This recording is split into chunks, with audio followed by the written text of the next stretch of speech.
Welcome, everyone. I'm Karuana, and this is your Microsoft Community News Desk. I couldn't be more excited to have the opportunity to interview live Vasu Jakkal, who runs our entire security group at Microsoft. This is fantastic. I'm so happy that you're here. Thank you for joining me here. Karuana, thank you so much for having me. I'm so honored and I'm so grateful to be here with you all. Well, it's a great opportunity to talk about a really serious topic. I mean, obviously, we know that we're in Las Vegas right now where this interview is taking place, which is a little risky environment. Can be fun risk, but it's a little complicated. In your world, though, risk is a serious thing to manage. So how do you think about characterizing the level of risk that we're all dealing with today? Yeah, first and foremost, I think of risk and innovation as the two sides of the same coin. And by embracing risk and by making security a catalyst for innovation, I think we can make great strides in progress. But when we think about risk from a security standpoint, we think of three types of risk. The first risk is related to threat attacks. And speed, the scale, and the sophistication of attacks today is unprecedented. 7,000 password attacks per second is what we are facing. That's overwhelming. The second type of risk we look at in what we call as internal data risk and insider risk, because insider risk is also rising. 20% of data breaches are caused by insiders. I did not know that. Exactly. Wow. So unintentionally, accidentally, there's data leakage. Sometimes it's intentional. The second risk, especially as we are embracing AI, is that data risk and that insider risk. And then the third risk is caused by operational complexity. It is really hard for defenders today because they have a fragmented torn that they have to stitch together. There's 4 million jobs in security that are unfulfilled. They don't have talent. And then with the constant regulations that are coming our way, it adds a lot of complexity to understand that. So those are the three types of risk. The external attacks that are coming at us, the data risk, which is internal to us, and then the complexity we're facing. And this is why security has to come above all else. Yes, I know you say this all the time. Be our number one priority. Absolutely. Of AI. And that's how we look at it from a Microsoft standpoint, and we think about it as a team sport. What can we do collectively to comprehensively protect, and how do we expand this and build this AI-first end-to-end platform? And you said something that's really important to this audience. I'm always talking about how this is a moment now where you have the opportunity in your career to continue to grow and expand. I think you said there were 4 million security practitioner jobs that are unfulfilled. This is a growth area from a career perspective. Of course, AI is, but certainly, and it's fascinating work as well. When you think about how Microsoft is approaching this from an executive leadership perspective, we all talk a lot about responsible AI principles, but how are you realizing that operationally in the security space? So you had two really and important subjects that you touched on. So I'm going to talk about talent, and then I'm going to come to how we're approaching it.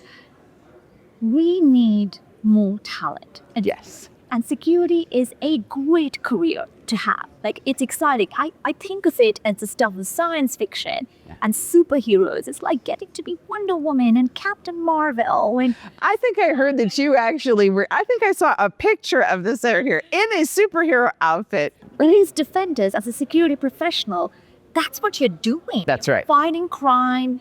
You are at the forefront. So I think it's a great career. It's a mission-driven career. It's an exciting career. And we definitely need more people, and we need people of all backgrounds, all subjects, all ethnicities in there. So that's number one.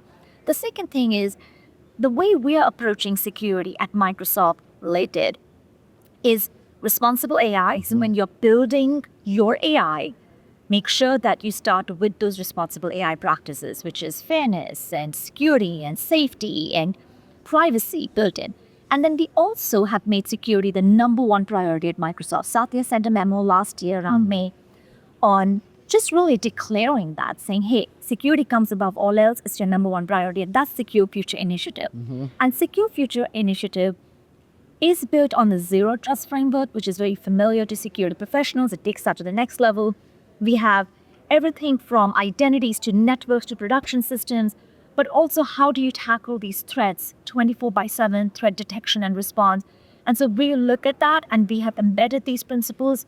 Security is a co-priority. Yes, it is. Every employee. Absolutely. We're really trying to drive that culture shift, and we're trying to also, with it, make sure that we include the entire community. We look at talent, we work with the ecosystem because security is a team sport.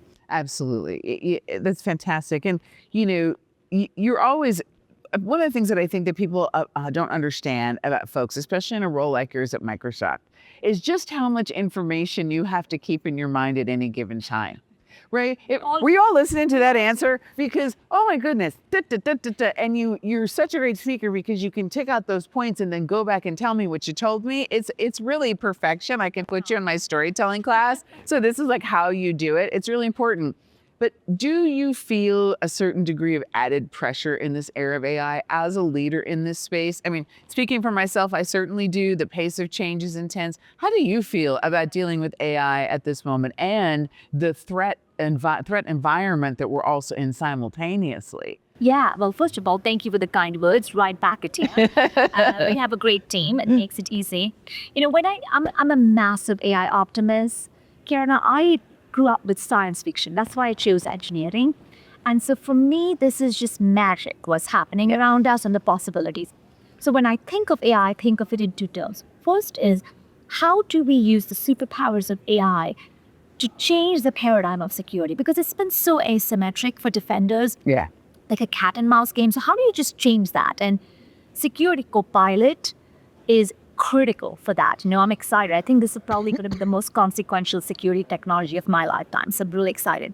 And while we're doing that, how do you secure AI itself? So we think of AI as securing AI because, like us, bad actors are going to use AI.